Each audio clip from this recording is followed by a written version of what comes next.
हरे कृष्णा। ओम नमो भगवते वासुदेवाय।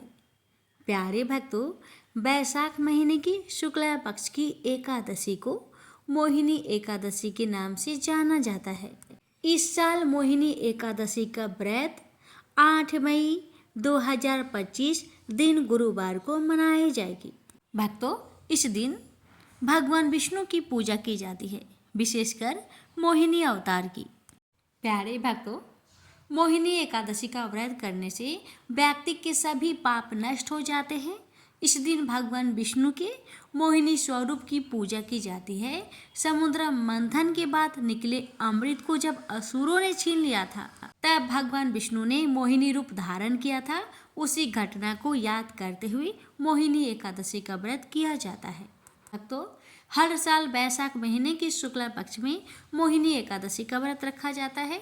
इस बार एकादशी तिथि 7 मई को सुबह 10:19 पर होगी और अगले दिन यानी 8 मई को दोपहर 12:29 पर तिथि खत्म होगी।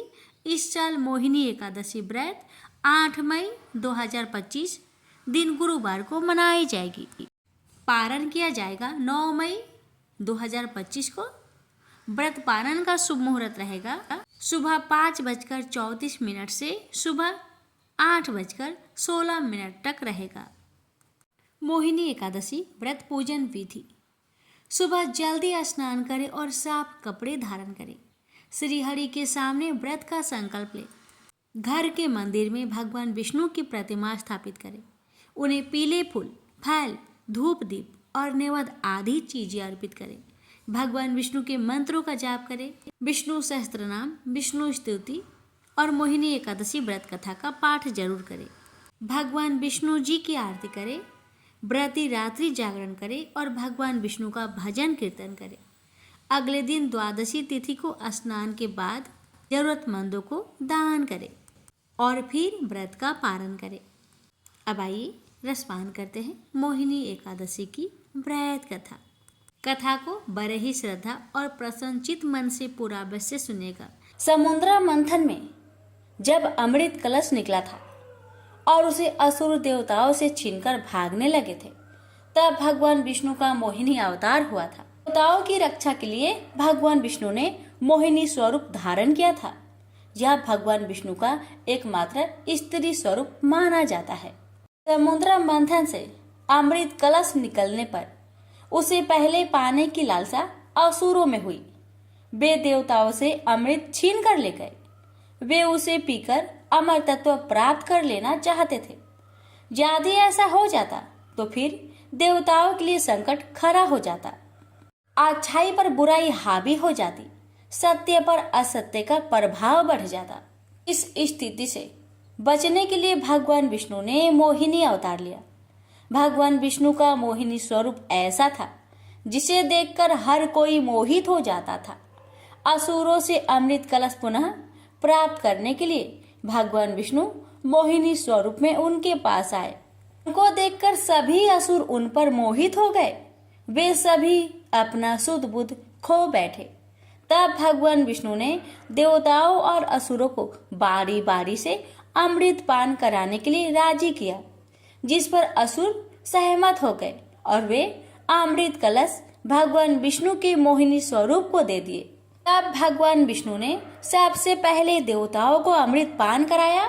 उस दौरान एक असुर देवताओं का स्वरूप धारण कर उनकी पंक्ति में शामिल हो गया, जो अमृत पान करने लगा, लेकिन उसे सूर्य एवं चंद्रदेव पहचान गए थे। भेद उजागर होने पर भगवान विष्णु ने अपने चक्र से उस असुर का सिर एवं धड़ अलग कर दिया। अमृत पान की वजह से वह मरा नहीं, उसका सिर और धड़ जीवित रहा। वह राहु और केतु के नाम से जाना जाता है। भगवान विष्णु ने जिस तिथि को मोहिनी स्वरूप धारण किया, उस दिन बैसाख माह के शुक्ला पक्ष की एकादशी तिथि थी। यह एकादशी तिथि मोहिनी एकादशी के नाम से प्रसिद्ध हो गई। जो भी व्यक्ति मोहिनी एकादशी व्रत रखता है, वह मोह माया से मुक्त हो जाता है। उसके कष्ट एवं पाप मिट जाते हैं। प्रेम से बोलिए विष्णु भगवान की जय। धर्मराज युधिष्ठिर ने कहा, हे भगवान, मैं आपको नमस्कार करता हूँ। आपने बैसाख मास के कृष्ण पक्ष की एकादशी अर्थात बरुथनी एकादशी के बारे में विस्तार पूर्वक बतलाया।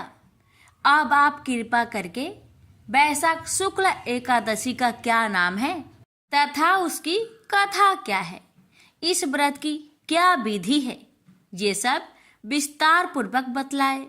भगवान श्री कृष्ण कहने लगे, हे धर्मराज, बैसाख मास के शुक्ला पक्ष की एकादशी को मोहिनी एकादशी के नाम से जाना जाता है। मैं आपसे एक कथा कहता हूँ जिसे महर्षि वशिष्ठ जी ने श्री रामचंद्र जी से कही थी। राजन, आप ध्यान पूर्वक सुने। एक समय श्री राम बोले कि हे गुरुदेव, कोई ऐसा व्रत बतलाइए जिससे समस्त पाप और दुख का नाश हो जाए। मैंने सीता जी के वियोग में बहुत दुख भोगे हैं। महर्षि वशिष्ठ बोले, हे राम, आपने बहुत सुंदर प्रश्न किया है। आपकी बुद्धि अत्यंत शुद्ध तथा पवित्र है। तथापि आपका नाम स्मरण करने से मनुष्य पवित्र और शुद्ध हो जाता है। तब भी लोकहित में यह प्रश्न अच्छा है। बैसाख मास में जो एकादशी आती है उसका नाम मोहिनी एकादशी है। इसका व्रत करने से मनुष्य सब पापों तथा दुखों से छुटकर मोह जाल से मुक्त हो जाता है। मैं इसकी कथा कहता हूँ, ध्यान पूर्वक सुनो। सरस्वती नदी के तट पर भद्रावती नाम की एक नगरी में धूतिमान नामक चंद्रवंशी राजा राज करता था। वहां धन्य धान्य से संपन्न व पुण्यवान धनपाल नामक वैश्य भी रहता था। वह अत्यंत धर्मालु और विष्णु भक्त था। उसने नगर में अनेक भोजनालय, प्याव, कुएं, सरोवर, धर्मशाला आदि बनवाए थे। सड़कों पर आम, जामुन, नीम आदि के अनेक वृक्ष भी लगवाए थे। उसके 5 पुत्र थे, सुमना, सद्बुद्धि, मेधावी, सुकृति और धृष्ट बुद्धि। इनमें से 5वां पुत्र धृष्ट बुद्धि महापापी था। वह पितर आदि को नहीं मानता था। वह वैश्य, दुराचारी मनुष्यों की संगति में रहकर जुआ खेलता और पर स्त्री के साथ भोग विलास करता तथा मद, मांस का सेवन करता था। इसी प्रकार अनेक कुकर्मों में वह पिता के धन को नष्ट करता रहता था। इन्हीं कारणों से त्रस्त होकर पिता ने उसे घर से निकाल दिया था। घर से बाहर निकलने के बाद वह अपने गहने एवं कपड़े बेचकर अपना निर्वाह करने लगा। जब सब कुछ नष्ट हो गया तो वैश्या और दुराचारी साथियों ने उसका साथ छोड़ दिया। अब वह भूख प्यास से अति दुखी रहने लगा।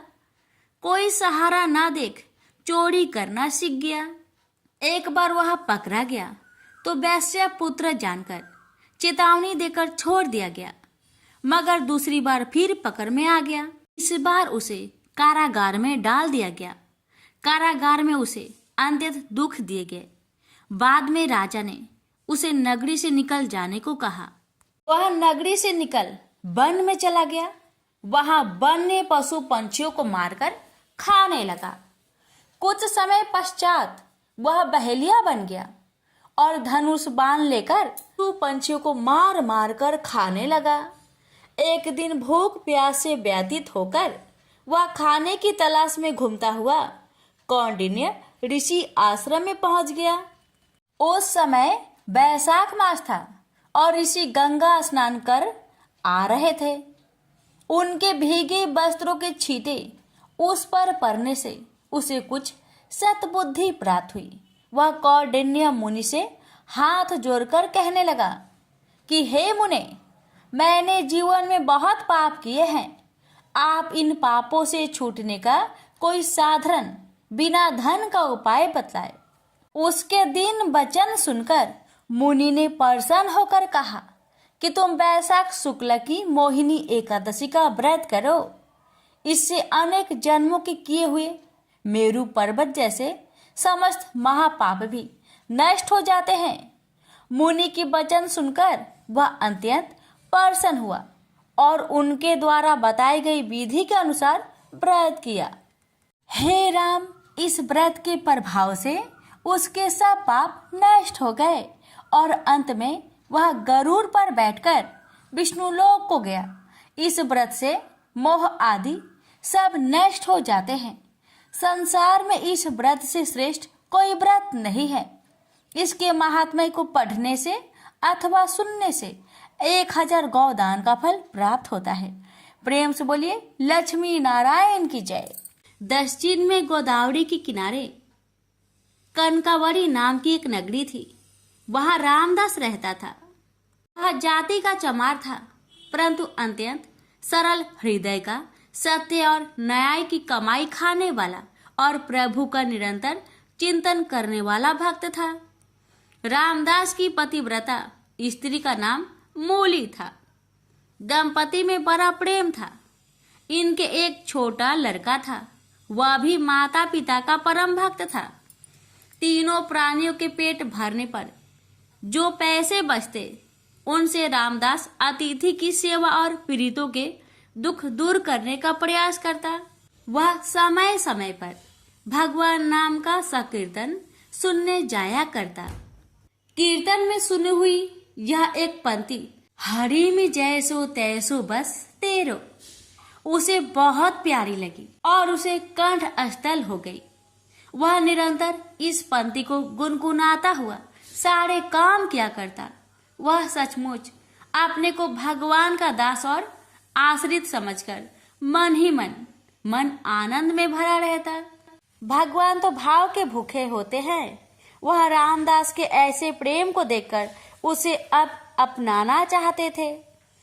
कुछ चोर गहनों के साथ ही कहीं से एक सुंदर विलक्षण स्वर्ण युक्त शालिग्राम की विशाल मूर्ति चुरा लाए थे, जो उनके लिए सिर्फ एक पत्थर था। उनमें से एक चोर के जूते टूट गए थे। उसने सोचा इस पत्थर के बदले में जूते की जोड़ी मिल जाए तो अच्छा है।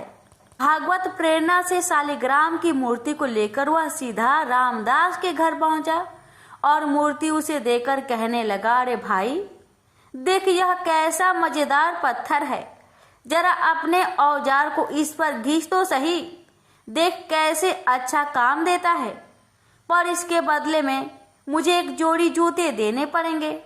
चोर की आवाज सुनकर वह चौंका। उसके भजन में भंग पड़ा। उसने समझा कोई खरीदार है। उसने जूते की एक जोड़ी चोर के सामने रख दी। चोर ने उसे पहनकर दामों की जगह वह मूर्ति रामदास के हाथ पर रख दी।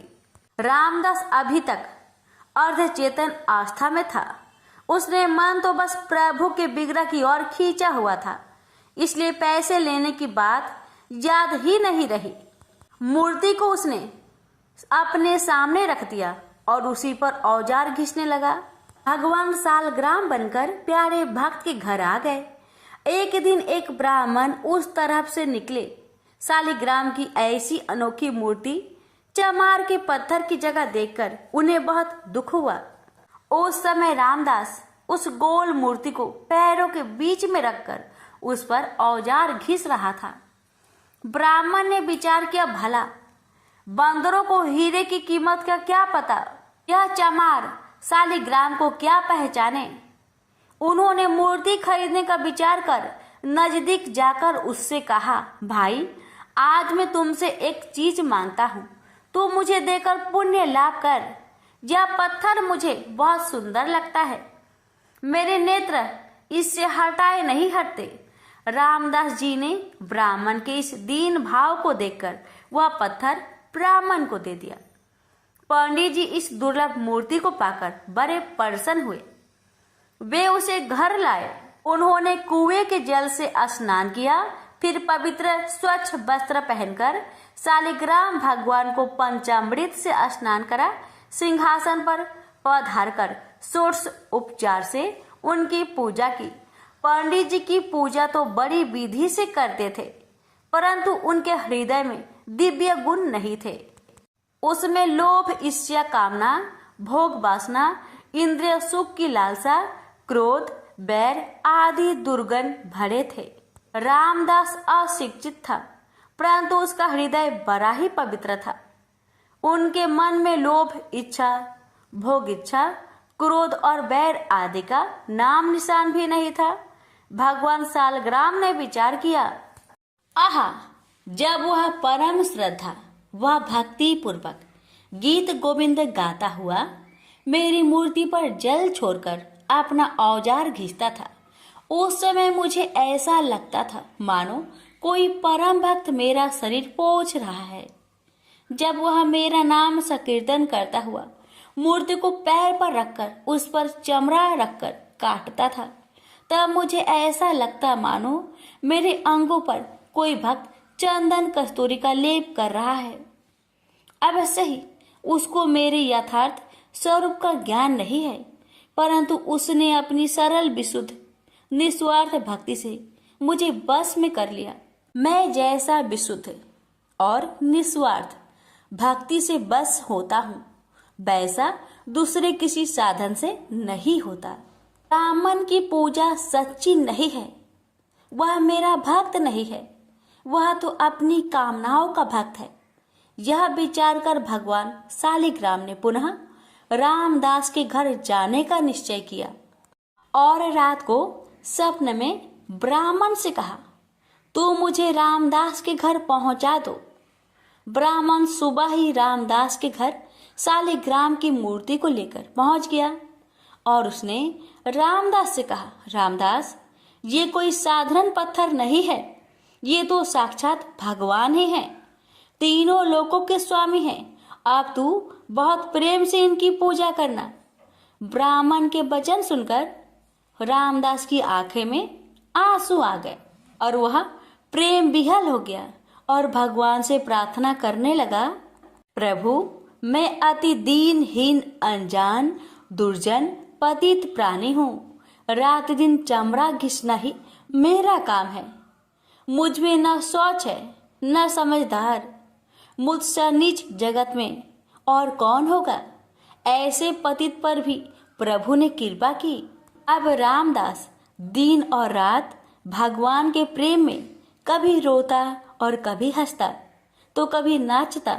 अब तो उसे एक ही रट लग गई, नाथ, अब मुझे दर्शन दो। पहले तो मुझे पता ही नहीं था, पर आपने ही मेरे हृदय में ये आग लगाई है। मैंने तो ना पहचान कर आपकी मूर्ति का निरादर किया, पर आप मुझे नहीं भूले और ब्राह्मण के द्वारा अपना स्वरूप बताकर मेरे घर आ गए। यदि दर्शन नहीं देते थे तो ये सब क्यों किया? एक बार अपने सावड़े सलोने चांद से मुखड़े की झांकी दिखाकर मेरे मन को सदा के लिए चुरा लो।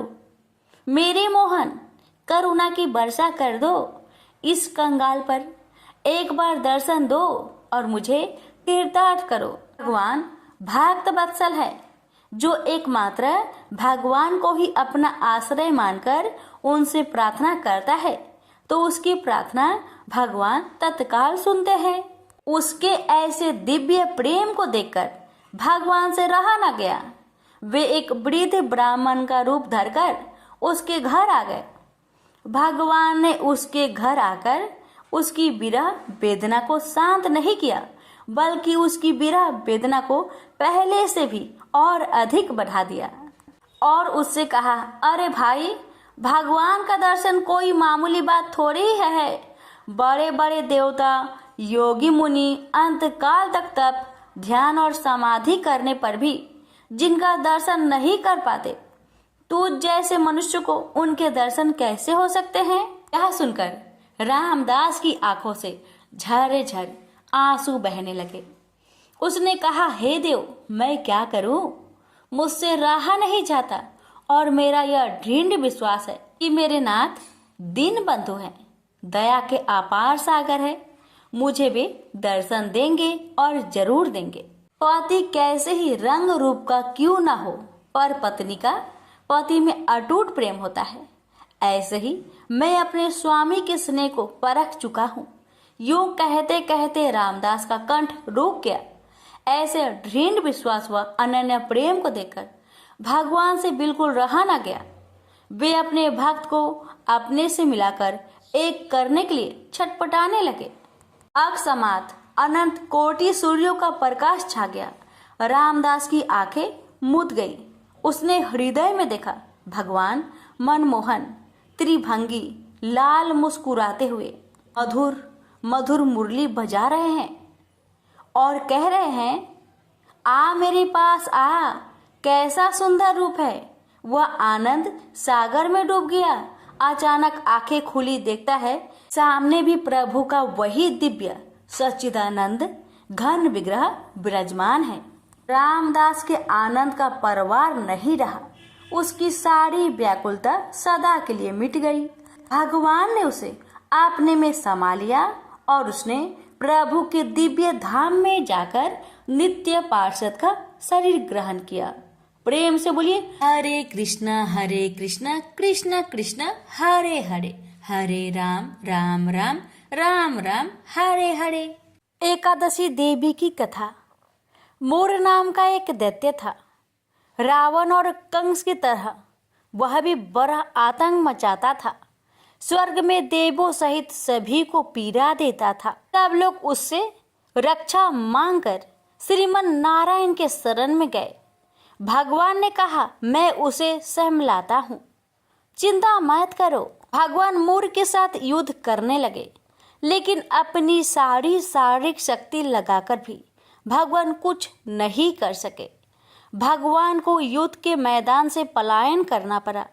वे हिमालय के एक गुफा में छिप गए। मोर भी उनका पीछा करते हुए वहां पहुंच गया। भगवान ने ध्यान करना शुरू किया और उनके मन से एक शक्ति उत्पन्न किया, उनकी मानसिक शक्ति। इस शक्ति ने बाहर आकर मोर को अपने तलवार से मार डाला। हम जानते हैं कि शरीर में 10 इंद्रियां है, 5 ज्ञान इंद्रिया और 5 कर्म इंद्रिया। 11वीं इंद्रिया है मन। संस्कृत में एकादशी का अर्थ है 11। चूंकि यह देवी उनके मन भगवान की 11वीं इंद्रिया से निकली थी, इसलिए भगवान ने उन्हें एकादशी के नाम से पुकारा। एकादशी माता की उत्पत्ति के दिन उनके नाम से ही जाने लगा। माता एकादशी के अंतिम चरण के दौरान उत्पन्न हुई थी, इसे जयंती कहते हैं। और उन्होंने द्वादशी के पहले चरण के दौरान दैत्य को मार डाला था, इसे स्मरणती कहते हैं। भगवान ने घोषणा की कि एकादशी के दौरान देवी की इस महान कार्य के कारण पूरे जगत में कोई भी पाप नहीं रहेगा। लेकिन पाप तो पहले से ही है। जब उसने यह सुना, पाप पुरुष आश्रय की तलाश में इधर उधर भागने लगा। एकादशी के दौरान वह कहाँ रहेगा? वह जहाँ भी गया सभी ने उसे आश्रय देने से इनकार कर दिया। अंत में अन्न यानी कि भोजन एकादशी के दौरान उसे आश्रय देने के लिए सहमत हुआ। तो एकादशी के दौरान सभी पाप के भोजन में आश्रय लेते हैं। जो कोई एकादशी के दौरान भोजन करता है, ये पाप उस व्यक्ति में प्रवेश करेंगे और रोग, समस्या, हानि, परेशानी इत्यादि बन जाएंगे। एकादशी देवी को विष्णु कन्या भी कहा जाता है, क्योंकि वह भगवान विष्णु की मानस पुत्री है। उनकी मूर्ति पूरी जगन्नाथ मंदिर और द्वारका धाम में है। भगवान के धर्म की रक्षा के लिए जितने भी अवतार है, वे सभी एकादशी के दिन ही हुए हैं, इसलिए यह इतना पवित्र दिन है। तो प्रेम से बोलिए, एकादशी माता की जय, विष्णु भगवान की जय। पौराणिक कथा के अनुसार एक बार लक्ष्मी माँ, सरस्वती और माँ गंगा के बीच किसी बात को लेकर बहस हो जाती है और यह बहस इतनी ज्यादा बढ़ जाती है कि एक दूसरे को श्राप दे देती है। गंगा माँ ने माता लक्ष्मी से कहा कि तुमने मुझे नदी का वेग बनाया है, तो मैं तुम्हें श्राप देती हूँ कि तुम एक पौधा बन जाओ जो वृंदा बनकर बाद में तुलसी का पौधा बने। तभी वहां माँ पार्वती आ जाती है और कहती है कि आखिर आप लोग एक दूसरे से क्यों लड़ रहे हो। माँ गंगा कहती है कि लक्ष्मी मेरे ऊपर हंसी है, इसलिए मैंने श्राप दे दिया। इस बात पर माँ पार्वती कहती है कि आप लोग ने गुस्से में एक दूसरे को श्राप दे दिया, लेकिन इस बात का भान है कि आप श्राप के कारण कितना कष्ट झेलना पड़ता है। माँ पार्वती कहती है कि 84 लाख योनियों में से 20 लाख योनियां वृक्ष और पौधे की है। लक्ष्मी, तो आप बताइए कि एक बार पौधे के रूप में धरती में जाने के बाद आपको वृक्ष या पौधे के रूप में किस किस योनि पर रहना पड़ेगा। माँ लक्ष्मी को अपने भूल का पछतावा हुआ और उन्होंने माँ पार्वती से सहायता मांगी और कहा कि कुछ ऐसा ही हो सकता है कि 20 लाख योनिया में से एक बार मैं ही छूट जाऊं। ऐसे में माँ पार्वती ने कहा कि इस शाम का हल मेरे पास तो नहीं है, लेकिन इसका हल महादेव ही बता सकते हैं। महादेव ही है जो हर तरह की योनि से छुटकारा दिला सकते हैं। तब माँ पार्वती ने भोलेनाथ से कहा कि कोई ऐसा उपाय बतलाइए प्रभु कि माँ लक्ष्मी तुलसी के बाद किसी अन्य योनि का दुख ना भोगे। तब महादेव ने इस उपाय को बताया। कार्तिक माह में लक्ष्मी जी ने तुलसी की कुआरे के रूप में प्रकट हुई। कहा जाता है कि द्वादशी तिथि के दिन तुलसी के पौधे में लगी मंजरी को तोड़कर सारे ग्राम को अर्पित कर दे। ऐसा करने से माँ लक्ष्मी का पौधे की योनि से मुक्ति मिल जाती है और वह किसी अन्य पेड़ पौधे की योनि में नहीं जाती है और मोक्ष पा लेती है। इसके साथ ही ऐसा करने से व्यक्ति को माँ लक्ष्मी का सुख समृद्धि, धन संपदा, ऐश्वर्य का आशीर्वाद देती है। तुलसी मंजरी को भगवान कृष्ण को भी चढ़ाया जा सकता है। ऐसा करने से माँ लक्ष्मी के साथ कृष्ण भगवान प्रसन्न होते हैं। प्रेम से बोलिए तुलसी माता की जय, लक्ष्मी नारायण की जय। एक बार गणेश जी ने पृथ्वी के मनुष्य की परीक्षा लेने का विचार किया। वे अपना रूप बदलकर पृथ्वी पर भ्रमण करने लगे। उन्होंने एक बालक का रूप बना लिया। एक हाथ में एक चम्मच में दूध ले लिया और दूसरे हाथ में एक चुटकी चावल ले लिए और गली गली घूमने लगे। साथ ही साथ आवाज लगाते चल रहे थे, कोई मेरे लिए खीर बना दे, कोई मेरे लिए खीर बना दे। कोई भी उन पर ध्यान नहीं दे रहा था, बल्कि लोग उन पर हंस रहे थे। वे लगातार एक गांव के बाद दूसरे गांव इसी तरह चक्कर लगाते हुए पुकारते रहे, पर कोई खीर बनाने के लिए तैयार नहीं था। सुबह से शाम हो गई, गणेश जी लगातार घूमते रहे। एक बुढ़िया थी, शाम के वक्त अपनी झोपड़ी के बाहर बैठी हुई थी। तभी गणेश जी वहां से पुकारते हुए निकले कि कोई मेरी खीर बना दे, कोई मेरी खीर बना दे। बुढ़िया बहुत कोमल हृदय वाली स्त्री थी। उसने कहा, बेटा मैं तेरी खीर बना देती हूँ। गणेश जी ने कहा, माई अपने घर में से दूध और चावल लेने के लिए बर्तन ले आओ। बुढ़िया एक कटोरी लेकर जब झोपड़ी के बाहर आई तो गणेश जी ने कहा, अपने घर का सबसे बड़ा बर्तन लेकर आओ। बुढ़िया को थोड़ी झुलझुलाहट हुई, पर उसने कहा, चलो बच्चे का मन रख लेती हूँ, और अंदर जाकर वह अपने घर का सबसे बड़ा पतीला लेकर बाहर आई। गणेश जी ने चम्मच से पतीले में दूध उड़ेलना शुरू किया। तब बुढ़िया के आश्चर्य की सीमा न रही। जब उसने देखा दूध से पूरा पतीला भर गया है, एक के बाद एक वह बर्तन झोपड़ी से बाहर लाती गई और उसमें गणेश जी दूध भरते चले गए। इस तरह से घर के सारे बर्तन दूध से लबालब भर गए। गणेश भगवान ने बुढ़िया से कहा, मैं स्नान करके आता हूँ, तब तक तुम खीर बना लो, मैं वापस आकर खाऊंगा। बुढ़िया ने पूछा, मैं इतनी सारी खीर का क्या करूंगी? इस पर गणपति जी बोले, सारे गांव को दावत दे दो। बुढ़िया ने बड़े प्यार से मन लगाकर खीर बनाई। खीर की भीनी भीनी मीठी मीठी खुशबू चारों दिशाओं में फैल गई। खीर बनाने के बाद वह हर घर में जाकर खीर खाने का न्योता देने लगी। लोग उस पर हंस रहे थे। बुढ़िया के घर में खाने को दाना नहीं और यह सारे गांव को खीर खाने की दावत दे रही है। लोगों को कौतूहल हुआ और खीर की खुशबू से लोग खींचे चले आए। लो, सारा गांव बुढ़िया घर में इकट्ठा हो गया। जब बुढ़िया की बहू को दावत की बात मालूम हुई, तब वह सबसे पहले वहां पहुंच गई। उसने खीर से भरे पतीलों को जब देखा तो उसके मुंह में पानी आ गया। उसे बड़ी जोर से भूख लगी हुई थी। उसने एक कटोरी खीर निकाली और दरवाजे के पीछे बैठकर खाने को तैयार करने लगी। इसी बीच एक छींटा गिर गया और गणपति जी का भोग लग गया और वो प्रसन्न हो गए। पूरे गांव को खाने की दावत देकर बुढ़िया वापस अपने घर आई। उसने देखा बालक वापस आ गया था। बुढ़िया ने कहा, बेटा खीर तैयार है, भोग लगा लो। गणपति जी बोले, माँ भोग तो लग चुका है, मेरा पेट पूरी तरह से भर गया है, मैं तृप्त हूँ, अब तू खा, अपने परिवार और गांव वालों को खिला। बुढ़िया ने कहा, यह तो बहुत ज्यादा है, सबका पेट भर जाएगा, इसके बाद भी यह बच जाएगी। उस बची खीर का मैं क्या करूंगी? ईश्वर गणेश जी बोले, उस बची खीर को रात में अपने घर के चारों कोनों में रख देना। और बुढ़िया ने ऐसा ही किया। जब सारा गांव जी भरकर खा चुका, तभी ढेर सारी खीर बच गई। उसने उसके पत्रों को अपने घर के चारों तरफ रख दिया। वहां उठकर उसने क्या देखा? पतीले में खीर के स्थान पर हीरे, जवाहरात और मोती भर गए हैं। बहुत खुश हुई। उसकी सारी दरिद्रता दूर हो गई। वह आराम से रहने लगी। उसने गणपति जी का एक भव्य मंदिर बनवाया और साथ में एक बड़ा सा तालाब भी खुदवाया। इस तरह उसका नाम दूर दूर तक प्रसिद्ध हो गया। उस जगह वार्षिक मेले लगने लगे।